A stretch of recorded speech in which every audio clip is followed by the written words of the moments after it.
Well, howdy there, Internet people. It's Bo again. So, today we are going to talk about Australia and submarines and nuclear power and everything that's going on because some news has kind of popped and there are a whole bunch of questions. And most of them are going to be summed up by a clarification. And it's a clarification that, for once, the politicians involved actually tried to make early on. It just didn't take. So there is an agreement. It is AUKUS, however you want to pronounce it. It's an agreement between Australia, the United Kingdom, and the US. In this agreement, Australia will end up with nuclear submarines. And this is where the question comes in. Almost immediately upon news breaking, is this part of the arms jog? Is this the start of a new nuclear arms race? All kinds of stuff. Here's the most important part that is going to kind of stop almost all the questions. They are nuclear powered, not nuclear armed. These submarines will not have nuclear weapons on them. The propulsion system that moves it through the water is nuclear powered. It's got a little nuclear power plant on the sub, but that's how it moves.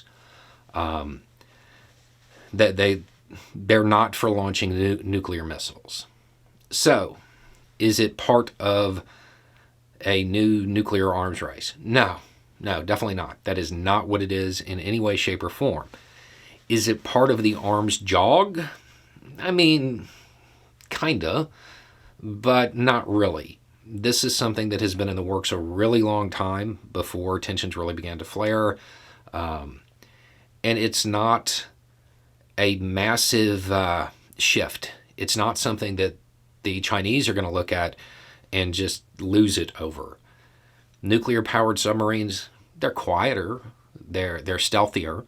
But as long as they're not nuclear armed, I don't foresee China really losing it over this.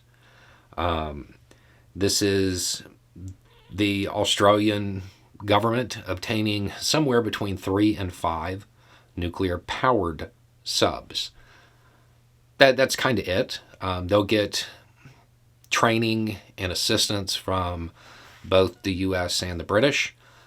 It is worth noting that I think, to my knowledge, this is the first time the U.S.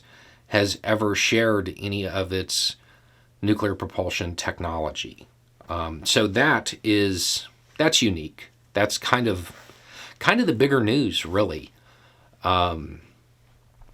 So at the end of this, Australia is getting new subs.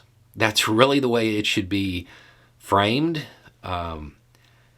Which, it's more defense capability, more war-making capability, however you want to frame it. That much is true. But this isn't a massive escalation. I don't even know if I would call this really an escalation. It's not.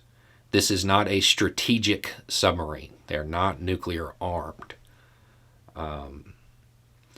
So it provides Australia with normal submarine capabilities, not strategic submarine capabilities.